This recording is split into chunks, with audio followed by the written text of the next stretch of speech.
말씀의 삼중지, 선포된 말씀, 선포된 말씀이 문자가 생기고 글자로 쓸 수 있으니까 기록된 거야. 선포된 말씀, 말씀의 삼중지, 나타난 말씀, 예수 그리스도야. 예수 그리스도.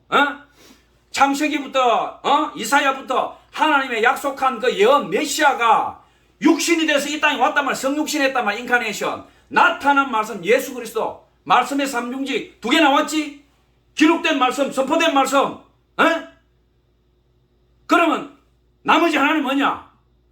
똑같이 선포된 말씀인데 예배 시에 지금 우리가 교회에서 하는 이 말이야. 선포된 말씀. 이게 말씀의 삼중직이야.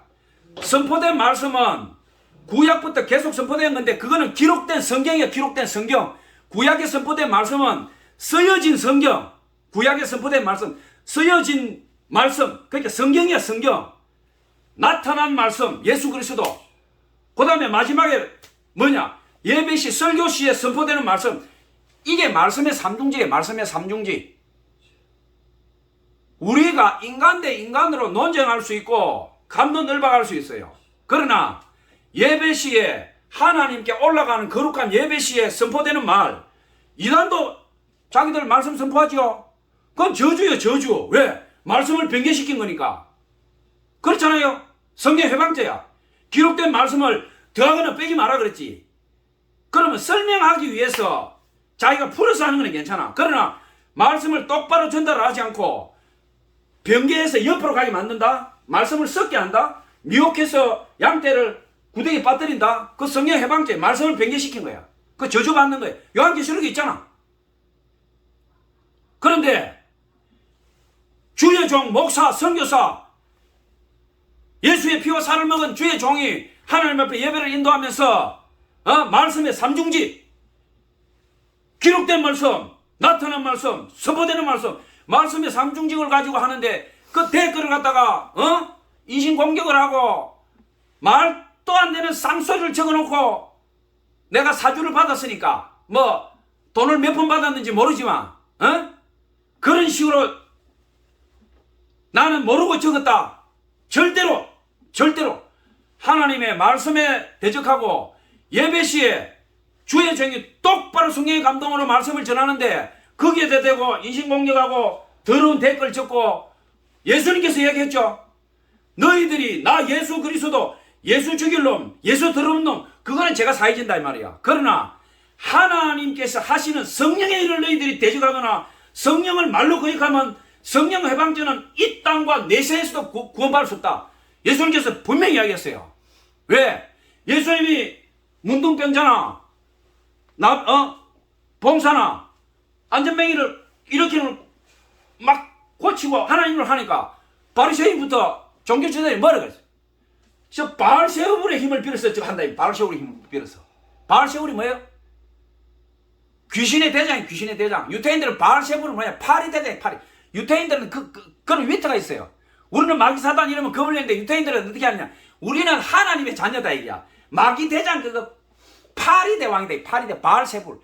저 자식 저거 우리 하나님의 힘을 빌어서 하는 게 아니고 바알세울 파리 대왕이다. 파리 대왕. 귀신의 대장 힘을 빌어서 저거 지금 고치고 있다 이 말이야. 그러니까 예수님께서 하신 말씀이 그 말이에요. 성령의 방기라는 게 너희들이 나 예수 하나님의 아들을 욕하고 비방하고 해방하는 것은 하나님께 제사함 받을 수 있다. 회개하면.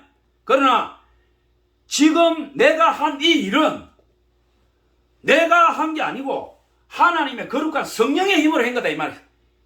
하나님께서 주신 거룩한 능력, 그 힘으로 안전뱅이가 일어나고 봉사가 눈을 뜨고 문둥병자가 낫고 너희들 눈으로 지금 보면서 못 믿느냐 이 말이야. 보면서도 이게 어떻게 사람이 할 수 있는 일이냐 이 말이야. 죽은 자가 살아나고 문둥병자가 깨끗해지고 봉사가 앞을 보고 이게 어떻게 사람이 할 수 있는 일이냐 이 말이야. 귀신이 이런 일을 하겠냐 이 말이야. 너희 눈으로 보고도 지금 성령을 모욕하냐 이 말이야. 그 성령 해방죄야. 성령 모독이고 똑같은 거예요. 똑같은 거예요. 에? 하나님 예수님을 여러분들이 볼 수 있어요? 성령님을 볼 수 있어요? 하나님께서 당신의 피로 사시고 예수님 피로 사신 교회에 자신의 종을 훈련시키고 연단시켜서 더러운 인간의 육신의 눈으로 하나님을 보지 못하니까 하나님의 종을 기름 부어서 예배를 드리게 하고 그 예배 시에 말씀으로서 양떼를 갖다가 먹이고 키우고 양육해 간다 이 말이에요. 근데 선포된 말씀에 목사님, 선교사님 이런 말씀은 성경 구절에 이런 부절하고 잘 맞지가 않은데요. 이거는 어떻게 된 겁니까? 정중하게 물으면 제가 댓글 달린 거예요. 정중하고 예의 바르게 묻는 사람한테는 아주 제가 장문으로 상세하게 성경의 근거를 들어서 설명을 다 해줬어요. 예, 감사합니다. 신실한 신분 같아서 제가 댓글을 답니다. 이렇습니다. 아주 정성스럽게 제가 답글을 다 달아줬어요. 말도 안 되는 쌍소리, 욕 이런 거 제가 화면 캡처를 했어요. 이거는 따끔하게 처벌해야 되겠다. 근데 기도를 하고 생각해 보니까 이 뒤에서 사주한 사람이 있는데 이 비럭질하는 이 쓰레기 같은 것들 몇 명 이거 처리해본들 무슨 소용이 있겠는가. 제가 캡처만 해놓고 놔뒀어요. 지금 불신자가 그렇게 하는 게 아니에요. 교회를 몇십 년 다닌 사람이 그런 짓을 하고 있다 이 말이에요. 그런 짓을. 그 사람이 구원받고 천국 가겠어요? 예? 예수 안 믿는 일본의 사무라이도 도덕이나 윤리 지수가 그 정도 되는데 교회를 몇십 년 다닌 사람이 수준이 그 정도인데 그 사람이 무슨 천국을 가겠어요? 말도 안 되는 거죠. 자, 제가 여러분들에게 세습이 지금 대한민국에서 어느 정도 이루어지고 있는가, 예? 제가 간단하게 자료를 갖다가 좀 보여드리겠습니다. 자, 2019년도 9월 3일자 시사저널에 보도된 거예요. 2019년이니까 지금 막 한 2, 3년 된 거예요. 자, 교회 세서 364개인데 요거는 이제 큰 교회별로 또 구분해가 있는 자료이기 때문에 개수는 크게 중요한 게 아니에요. 자, 교회 세서 천태만상 158개 세습교회 분석해 봤더니 여기 158개라는 거는 뭐 큰 거나 지역별로 분류한 걸 그런 식으로 보면 돼요. 민주화를 이룬 한국 사회에서 세습이란 단어는 부정적 의미가 짙다. 막대한 부를 축적한 재벌 총수 일가의 경영세습은 그 정당성에 의문이 제기되고 3대로 이어진 북한의 권력세습은 봉건 왕조 국가나 다름없다는 비판의 대상이 됐다. 이러한 세습 논란이 교회의 가시화가 됐다. 국내 대표적 대형교회인 명성교회의 부자 세습 논란이 확산되면서 세상에 빛이 되어야 할 교회가 눈살 찌푸리는 잿빛에 휩싸였다. 명성교회는 최근 교단 총회 재판국이 부자 세습 불가 판결을 내린 데 대해 강하게 반발하고 있다. 교회 세습은 어제 오늘 일이 아니다. 1970, 80년도에도 목사 부자 간의 세습은 있었고 형평이 어려운 작은 교회의 경우 세습은 권리가 아닌 의무로 받아들여지기도 했다. 주목해야 할 점은 근래에 이루어지고 있는 교회 세습의 형태다. 특히 교인 수가 많고 지금 자금이 풍부한 대형 교회의 대물림 현상은 논란의 한가운데 있다. 시사저널은 교회개혁 실천연대가 상담 자료를 근거로 작성한 세습교회 명단을 입수해 한국교회의 세습이 어떻게 진행되어 왔는지 그 현황과 기업 뺨치는 다양한 유형으로 변모하는 세습 형태를 분석했다.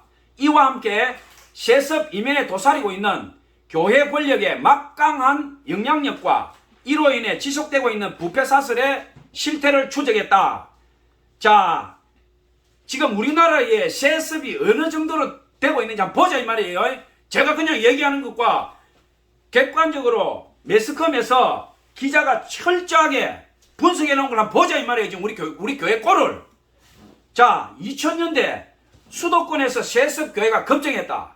교회 세습은 2000년대 들어 급속히 늘었다. 세습교회 명단에 오른 158개 교회 중 102개 교회가 이 시기에 세습이 이루어졌다. 몇 가지 이유가 제시됐다. 먼저 세대 교체 시절과 맞물렸다는 1980, 90년대 교회 부흥을 이끌었던 중대형 교회 목사들이 대거 은퇴에 나서는 시기가 이 시기다. 맞죠? 자, 교회개혁실천연대 사무국장은 근래 들어 교회 세습이란 말이 자주 등장하는 이유는 교회 특정 대형교회 목사들이 세대 교체와 맞물렸기 때문이다. 또 하나는 교회 세습을 바라보는 교인들의 인식이 변했기 때문이다. 이전에는 크게 문제가 되지 않았던 것이 공론화되는 방향으로 흘러갔다. 대형교회 세습이 사회 문제로 부상한 데는 교인들이 문제의식을 갖고 직접 반대에 나선 영향이 크다. 양떼들, 그 대한민국의 착한 양떼들이 왜 들고 일어났겠어요? 자, 이유를 봅시다. 교인 수를 기준으로 세습교회 규모를 살펴보면, 자, 중요한 거예요. 집중해 보세요.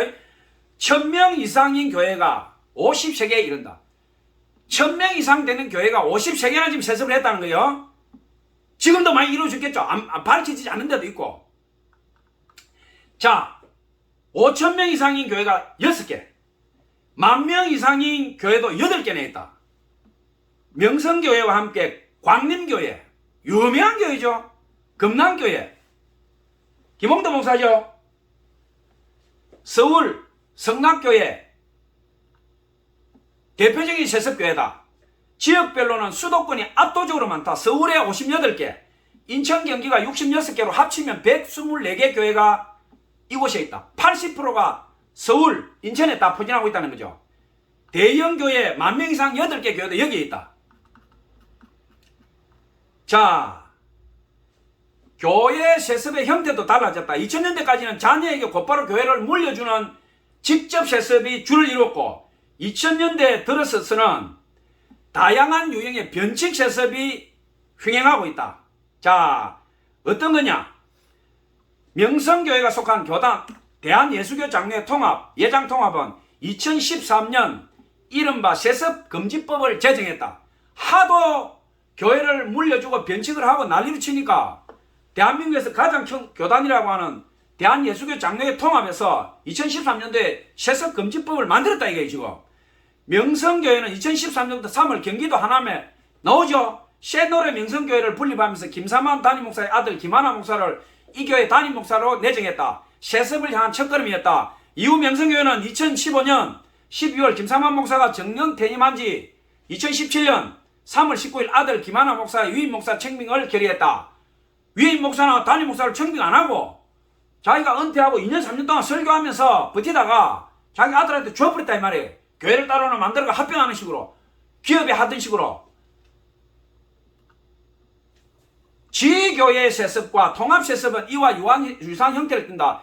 두 세습 형태는 한 묶음이라고 할 수 있다. 자녀에게 직접 교회를 물려주기 어렵게 되자 재벌의 계열사와 비슷한 지교회를 설립해 자녀가 담임 목사로 부임하게 한 후 통합을 통해 세습하는 형태다. 왕성교회가 대표적인 사례로 기록된다.